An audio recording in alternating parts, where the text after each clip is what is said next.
Bonjour à tous, bienvenue dans cette nouvelle vidéo, j'espère que vous allez bien, nous de notre côté on a vraiment la super forme et aujourd'hui on va traiter des volumes de transactions, encore une fois on a déjà fait une vidéo sur ce sujet là mais c'est vraiment ultra important et aujourd'hui on va vous montrer avec des articles et des données vraiment à la clé. Vraiment on a un dossier assez solide là-dessus pour vous donner un petit peu une vision plus objective de tout ça par rapport aux données que vous pourrez retrouver sur CoinMarketCap, etc.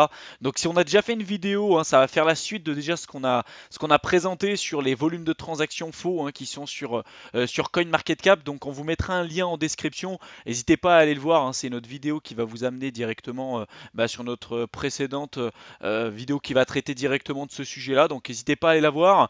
Avant de commencer, si tu es nouveau sur cette chaîne et que tu viens nous découvrir, n'hésite pas à t'abonner directement pour ne pas rater nos prochaines vidéos. On est une chaîne exclusivement dédiée au domaine des cryptos, donc je t'invite à t'abonner justement pour ne pas rater nos prochains contenus qu'on va publier sur la chaîne et sur notre blog.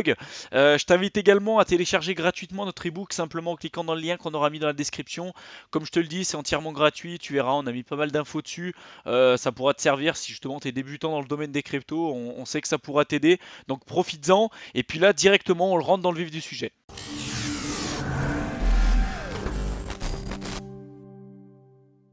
Bon alors vous le savez, CoinMarketCap, si vous l'utilisez, hein, c'est aujourd'hui, je dirais, la plateforme, hein, qui est quand même la plus utilisée pour avoir une idée à l'instant T du cours du marché des cryptos, hein, vraiment. Donc là, vous allez pouvoir voir du coup la capitalisation du marché pour chacune des cryptos, que ce soit pour le Bitcoin avec son prix, donc le volume sur les dernières 24 heures, l'offre en circulation, le taux de variation sur les dernières 24 heures, etc. Je ne vais pas revenir sur comment utiliser la plateforme CoinMarketCap parce qu'on a déjà fait un tutoriel complet dessus. Donc si vous ne l'avez pas vu, je vous conseille de vous référer à nos vidéos justement qui traitent directement de ce sujet-là sur notre chaîne YouTube. Si vous voulez, on pourra éventuellement vous mettre un lien en description si ça peut vous intéresser. En tout cas, si vous regardez sur notre chaîne, vous verrez qu'on a déjà fait un tutoriel dessus. Donc sur CoinMarketCap, en fait, donc vous avez les informations en temps réel pour l'ensemble des marchés des cryptos. Donc typiquement, vous avez également là, sur tout le marché la capitalisation totale du marché des cryptos. À l'heure où je tourne cette vidéo, on est à 176 milliards, un peu plus. On a un volume sur les dernières 24 heures qui est de 41 milliards. Donc sur les dernières 24 heures, on a 41 milliards de dollars qui sont échangés avec les crypto-monnaies. Et la dominance du Bitcoin par rapport aux autres cryptos, on est à 52,2%. Bon, donc ça on est d'accord. Simplement sur CoinMarketCap, donc vous le savez sans doute, mais les informations que vous pourrez lire dessus sont complètement fausses au final et sont complètement biaisées par différentes choses. Euh, la première chose, ça va être le wash trading. Donc le wash trading, ça va être les bots par exemple qui vont être utilisés sur des plateformes d'échange particulières pour gonfler les volumes d'échange, pour qu'ensuite montrer que c'est des plateformes, je dirais, qui a une bonne activité et du coup ça va permettre aux investisseurs de se dire ah bah ok, cette plateforme là elle a quand même un gros volume de transactions, c'est que forcément ça doit pas être un scam, donc je vais aller chez eux pour faire du trading. Bon, clairement, aujourd'hui c'est quand même très connu. Il y a une époque, le wash trading, surtout dans le domaine des cryptos, on connaissait pas trop trop. Maintenant, ça commence à se connaître de plus en plus, et clairement, il y a des plateformes aujourd'hui qui ont plus de 95% des volumes sur leur plateforme qui sont du wash trading, hein, qui sont pas du tout des volumes de transactions basés sur une utilisation véritable d'utilisateurs, hein, d'investisseurs comme vous et moi, mais vraiment c'est des bots derrière qui tournent et qui gonflent littéralement les volumes de transactions pour attirer des investisseurs et entre guillemets prouver leur crédibilité dans le milieu des cryptos. Alors aujourd'hui ça se sait, ça se sait très bien, et le problème c'est que ça, il y a beaucoup de plateformes qui en abusent, des plateformes d'exchange dans le domaine des cryptos, il y en a énormément, il y en a une pelletée, et clairement tout ce wash trading, ça fait que bah, du coup les volumes que vous voyez typiquement les volumes que vous voyez là, et puis même sur certaines cryptos, ça biaise complètement les données que vous pourrez récupérer sur CoinMarketCap. Donc ça, c'est une première chose qui explique ces volumes de transactions faux. La deuxième chose, c'est les marchés over the counter. Donc ça c'est je dirais une indication indirecte, en fait une conséquence indirecte un petit peu sur le volume des transactions, puisque bon, peut-être que tu ne sais pas encore ce que c'est l'OTC market. En fait, OTC ça veut dire over the counter. Donc ça, on a fait une vidéo sur ce sujet là également. En fait je ne vais pas revenir dans le détail sur ce que c'est. n'hésite pas à aller sur notre chaîne YouTube et sur notre blog pour regarder vraiment de quoi ça parle en détail. Mais en gros, les marchés over the counter, quand les volumes qui vont être référencés sur CoinMarketCap, ça va être des plateformes qui vont pouvoir être utilisées comme par des personnes comme vous et moi. On n'a pas énormément d'argent de côté, je veux dire, on n'a pas des millions à investir d'un coup, du moins c'est pas du tout la majorité, enfin je pense pas de notre communauté en tout cas. Du coup, nous dans les plateformes dans lesquelles on va aller, ça va être des plateformes, je dirais pour un peu monsieur tout le monde, que ce soit Binance, Kraken, etc. Et donc c'est des plateformes ça qui vont envoyer en temps réel leur volume et leurs données directement à CoinMarketCap pour qu'après eux de leur côté ils calculent en temps réel et qu'ils nous ressortent sous un tableau récapitulatif que vous avez devant vous toutes les données. Il faut savoir qu'il y a des plateformes qui sont donc over the counter qui n'envoient pas ou en partie, hein, ils envoient tellement pas tout, leurs données à CoinMarketCap. Ça s'appelle des plateformes du coup over the counter. On dit que on les appelle comme ça puisque justement elles ont décidé de ne pas envoyer leurs données. Alors vous pourrez vous poser la question pourquoi ils ont décidé de ne pas envoyer leurs données. Alors il y a plusieurs raisons à ça, notamment par exemple si vous êtes un investisseur qui souhaite acheter par exemple pour 100 millions de crypto, clairement vu l'état actuel du marché, si vous achetez pour 100 millions, vous allez avoir un pump énorme sur le domaine des cryptos puisqu'on a encore une volatilité qui est gigantesque de fait de la capitalisation du marché des cryptos qui est encore très très faible.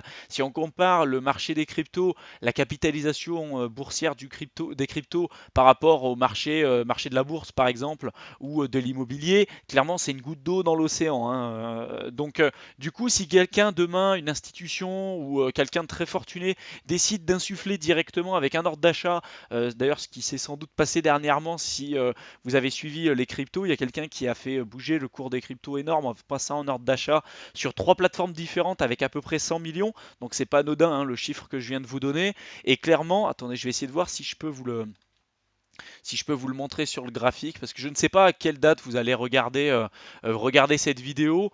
En tout cas, si vous la regardez proche là du 16 avril, euh, vous voyez en fait que vous avez sans doute connu là, le pump qu'il y a eu juste là hein, du 2 ou 3 avril, la nuit du 1er au 2, pardon.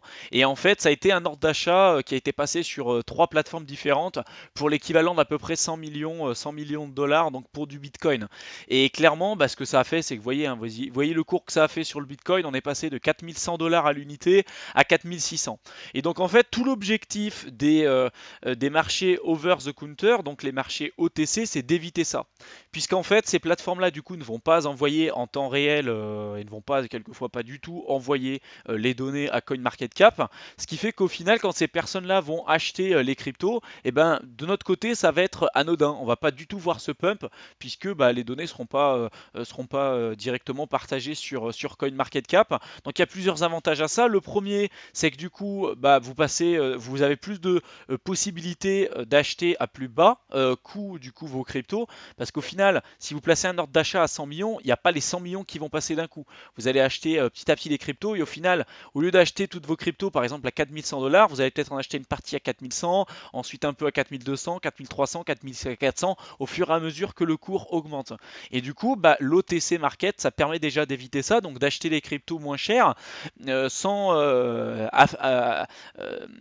je dirais exciter le marché, parce que vous savez que voilà, dans le domaine des cryptos, dès que le cours augmente, il y a tout le monde qui devient un peu fou. Même chose quand le cours baisse, vu qu'on est encore sur un marché qui est très très très jeune et très volatile. Donc ça c'est le premier avantage. Le deuxième avantage, c'est que du coup, il y a la possibilité quelquefois de négocier les tarifs. Il y a la possibilité quelquefois de négocier les tarifs.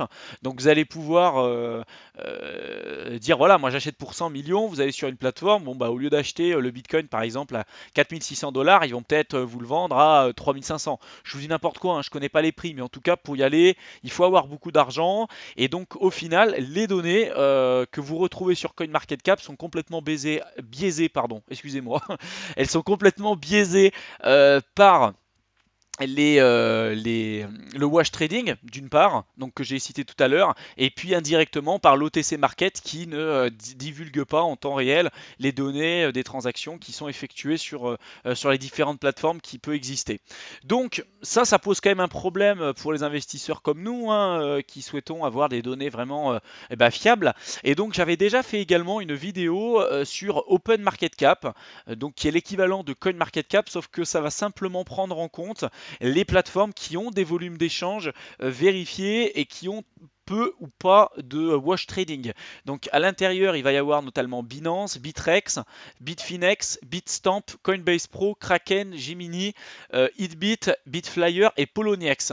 Donc ça c'est une chose. Donc si vous n'avez pas vu également nos tutoriels qui parlent de cette plateforme, je vous conseille d'aller sur notre chaîne YouTube, hein, on a fait un tutoriel dessus pour vous expliquer un petit peu tout ça. Et en fait, typiquement là, quand vous allez aller sur cette plateforme, ils vont vous donner les fake volumes.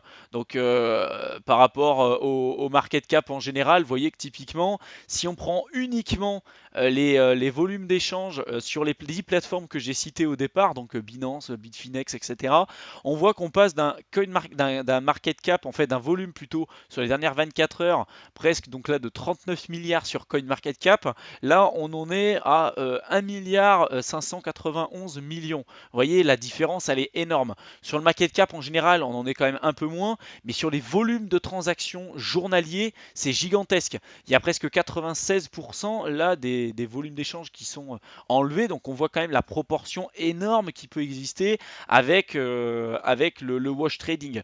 Et donc typiquement, là, vous voyez par exemple pour le Bitcoin, il y a moins 93% des volumes hein, sur les dernières 24 heures. Vous voyez que sur CoinMarketCap, on est à 11 milliards de volumes de transactions. Si on prend uniquement en compte les 10 plateformes que j'ai citées au préalable, vous avez un volume du coup de transactions de 765 millions.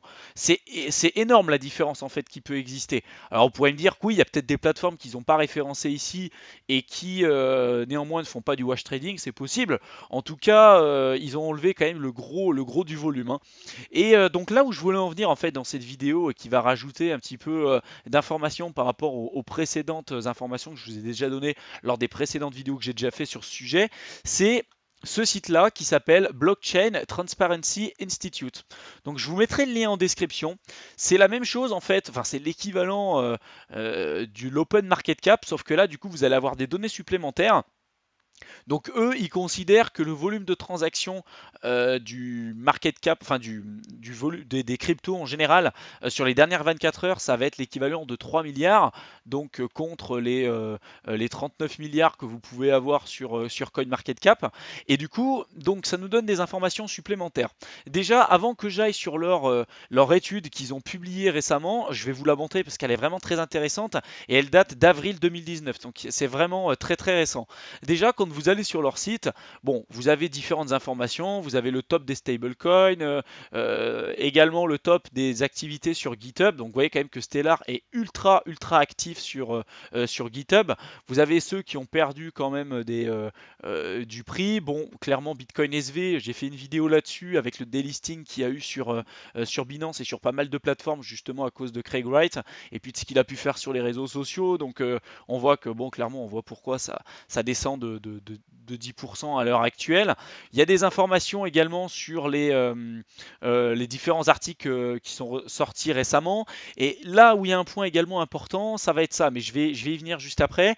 En fait, sur ce site, ils ont l'équivalent d'un label, un peu quand vous achetez par exemple votre viande et que c'est label rouge, vous avez un label, donc il y a un protocole qui est derrière, il y a des normes, il y a des règles, il y a des procédures à respecter, et c'est exactement la même chose pour Blockchain Transparency Institute, qui eux ont un label qu'ils ont appelé BTI Verified, et qui, entre guillemets, grâce à leur algorithme interne, leurs recherches, etc., prouvent que le wash trading, du coup, est tellement faible ou inexistant sur ces plateformes, du coup, qu'ils ont ce label-là. Donc, quelquefois, vous allez avoir des plateformes qui sont unverified, donc qui n'ont pas eu ce label-là, et d'autres, par contre, clairement, qui ont un wash trading supérieur à 90%, et donc, bon, bah, clairement, ils n'ont pas ce label. Donc, déjà, sur ces exchanges, vous allez pouvoir des informations supplémentaires pour savoir pourquoi, justement, il y a des plateformes qui vont avoir ce label et d'autres qui l'ont pas.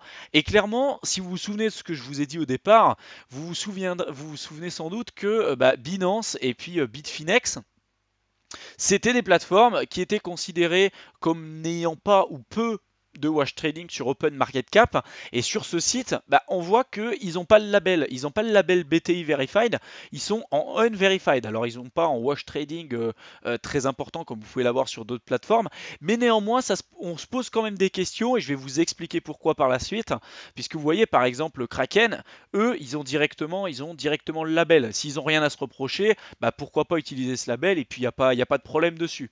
Et donc ce qui est intéressant, c'est que si vous allez dans Report et que vous cliquez sur Market Surveillance Report en avril 2019, vous allez avoir un article très très intéressant. Donc je vous mettrai le lien en description, donc n'hésitez pas à aller le voir. Donc déjà ils vont vous expliquer un petit peu leur label, donc BTI Verified. Ils vont vous expliquer un petit peu tout ça. L'objectif, c'est pas que je rentre vraiment dans le détail pour vous expliquer tout, sinon la vidéo elle va durer plus d'une heure, c'est pas la peine, pardon. Donc ils ont un label. Ce que vous devez savoir, c'est qu'ils ont un label. Si ça vous intéresse de savoir comment ils l'ont calculé, n'hésitez pas à aller voir un petit peu sur leur site comment ils ont fait. En tout cas, ils l'utilisent et c'est quand même plutôt intéressant, et ça donne des informations vraiment très cool. Puisque typiquement, là, vous voyez sur un certain nombre d'exchanges, là, ils ont pris que parmi les 17 sur CoinMarketCap, sur le top 25 des exchanges, il y en a énormément qui ont plus de 80% de wash trading, donc ce qui est énorme. Et vous voyez que donc sur les 15 premiers là qu'ils ont mis sur leur site.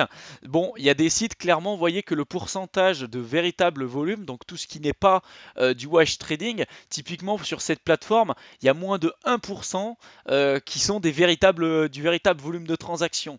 Sur toutes les autres plateformes, c'est juste gigantesque. Vous voyez, par exemple, UOB, il n'y en a que 47% qui sont des véritables volumes de transactions. Le reste, c'est du wash trading. Même Binance, qui aujourd'hui fait partie quand même des tops exchange, hein, aujourd'hui incontournables dans le domaine des cryptos. Mais vous voyez que même eux, ils sont pas à 100%, hein, ils sont à 87%, donc ça donne quand même des informations plutôt intéressantes. Et également, donc c'est ce que je vous ai dit tout à l'heure, on voit que malgré le fait que ce soit la plateforme la plus utilisée, la plateforme d'échange la plus utilisée avec des volumes d'échange les plus importants, on voit quand même que eux, ils sont encore en non vérifié hein, concernant le label. Donc on peut se poser des questions par rapport à ça, et je vais étayer mon propos pour vraiment vous montrer que finalement Binance n'est pas forcément, je dirais, la plateforme euh, la plus verte, quoi. Je veux dire celle qui fait le moins de wash trading. Alors certes, elle en fait moins que d'autres plateformes, mais elle en fait sans doute un peu, contrairement à d'autres plateformes, par exemple comme Kraken, qui elles sont quand même plus sérieuses de ce côté-là. Donc on va essayer de regarder ça ensemble. Donc ils expliquent quand même un certain nombre d'informations. Ce qui est intéressant également, c'est de regarder par rapport aux coins, parce que tout à l'heure, je vous ai montré. Là, par rapport aux plateformes, le wash trading, ils ont fait le même travail pour certains coins, et ils vous montrent le pourcentage de wash trading en fonction des coins. Et quelquefois, on voit par exemple pour le like coin, alors c'est pas le Litecoin, hein, c'est le like coin, on voit très bien que pour le like coin, il y a 99,34% des volumes de transactions pour cette crypto qui sont du wash trading. Et on voit typiquement qu'il y a certaines cryptos qui sont connues, hein, qui font partie du top 30 des cryptos à l'heure actuelle, qui ont du wash trading, et quelquefois en quantité astronomique. Enfin, pour moi, je trouve ça vraiment astronomique. On prend par exemple l'Ethereum classique. Donc je sais qu'il y en a certains d'entre vous qui ont investi dans l'Ethereum classique. Alors je ne vais pas rentrer dans le détail de savoir si c'est un bon, un mauvais projet, etc. J'ai déjà fait d'ailleurs une vidéo complète sur l'Ethereum classique. Donc si ça vous intéresse, n'hésitez pas à aller le voir. En tout cas, ce qui ressort, c'est qu'il y a 84%, plus de 84% des volumes d'échange qui sont du wash trading en fait sur l'Ethereum classique. Et pour Tron, pardon, c'est exactement la même chose. Il y en a presque 85% qui sont du wash trading. Donc c'est énorme. Et je sais qu'il y en a beaucoup d'entre vous qui ont investi sur ces cryptos. Donc bon, ça met quand même la puce à l'oreille, et on peut se poser des questions par rapport à ça. Encore une fois, sur cette vidéo, je ne rentre pas dans le détail sur l'aspect technique fondamental. Est-ce que c'est un bon, est-ce que c'est un mauvais projet, qu'est-ce qu'on en pense, etc. C'est pas l'objet de cette vidéo. L'objet de cette vidéo, c'est simplement de pouvoir vous montrer les volumes de transactions, et puis donner des clés vraiment précises pour que vous ayez une vision plus objective de tout ça. Alors du coup, vous voyez que donc il y a quand même des cryptos sur le top 30 qui ressortent parmi ces études, et vous pourrez avoir plus d'informations en cliquant là. Vous avez la liste des 500 tokens du coup qu'ils ont analysé eux de leur côté, donc vous regarderez si typiquement votre crypto fait partie de leur classement ou pas. Derrière, ils ont fait exactement la même étude avec les stablecoins. Vous savez qu'il y a pas mal de stablecoins. On a déjà fait un tutoriel sur la plateforme Maker avec son stablecoin, le DAI. Au niveau des stablecoins, il y en a énormément de connus, hein. Il y a le TrueUSD, mais le plus connu et celui qui est le plus, je dirais, controversé à l'heure actuelle, c'est le Tether. Donc le Tether avec ses liens avec Bitfinex. J'ai fait déjà une vidéo complète sur le Tether, donc pour ceux qui ne l'ont pas vu, je vous conseille d'aller le voir. En tout cas, ce qui en ressort, c'est que parmi tous les volumes de transactions qu'on peut retrouver sur le Tether, donc je vais retourner sur CoinMarketCap pour regarder à l'heure actuelle à combien on est. Hop. Donc là, vous voyez que au niveau des volumes de transactions sur les dernières 24 heures, on est un peu plus de 11 milliards. Clairement, ce qui en ressort là, c'est qu'il y a presque 92% des volumes de transactions qui sont faits avec le Tether qui sont issus du wash trading. Donc il n'y a que 8% des transactions qui sont faites avec le Tether, donc l'USDT, qui sont des véritables volumes de transactions. Donc ça fait quand même plutôt peur. Et quand on regarde même l'ensemble des autres stablecoins, on voit que c'est pas mieux, hein. Il y en a certains qui sont à 21% de véritable volume de transactions. Clairement, on nous a bassiné avec l'apogée des stablecoins. Et bon, c'est vrai que c'est un atout qui est considérable dans le domaine des cryptos. Néanmoins, on constate quand même à l'heure actuelle que les volumes de transactions, bon, c'est vraiment pas ça. Et ça peut quand même faire peur. D'ailleurs, dites-moi en commentaire ce que vous pensez de tout ça. Est-ce que vous aviez déjà un petit peu une idée de ces pourcentages-là, des infos que je vous donne? Et si oui, pour vous, qu'est-ce que ça risque d'avoir comme impact par la suite sur le domaine des cryptos? Est-ce que les stablecoins, du coup, pour vous, il faut les utiliser? Si oui, comment, pourquoi, etc. Vous voyez, même nous, des plateformes qui ont je dirais, des protocoles d'utilisation vraiment différents et qui essaient de se différencier des autres stablecoins, notamment, vous voyez, le Tether qui, eux, sont quand même vachement critiqués, puisqu'au final, ils peuvent imprimer, normalement, chaque stablecoin est censé être euh, soutenu. En fait, ils doivent avoir, imaginons qu'ils aient 2 milliards de stablecoins sur le marché, ils sont censés avoir 2 milliards de dollars dans leur compte en banque. Sauf que sur leur plateforme, bon, ils disent clairement que c'est pas backé à 100% sur le dollar. Alors on peut se poser la question, on peut toujours rigoler entre nous de se dire, bon, est-ce que c'est véritablement un problème? Parce que clairement, on dit que le stablecoin USDT doit être backé sur le dollar. Bon, oui, ça peut être intéressant parce que sinon ça veut dire qu'ils peuvent imprimer de l'argent. D'accord? Si on pousse si je me fais l'avocat du diable, ça veut dire aussi que finalement le dollar aujourd'hui il est backé sur quoi? Avant il était backé sur l'or avant 1971. Depuis il est backé sur rien du tout. Donc au final qu'ils impriment des dollars comme ils le font actuellement ou qu'ils impriment des stablecoins, au final on dit que c'est backé sur le dollar, mais entre guillemets, on en a plus ou moins rien à carrer, hein, parce que, enfin, en tout cas, moi c'est mon avis, parce qu'au final, le dollar est backé sur rien, rien non plus, hein. En tout cas, c'est c'est ma vision. Ça fait quand même plutôt peur, parce qu'on voit que les volumes évoluent, et donc on ne sait pas jusqu'où ça va aller par la suite. Donc dites-nous en commentaire ce que vous pensez un petit peu de ça, et votre réflexion par rapport à ce que je viens de vous dire, ça m'intéresse vraiment de savoir.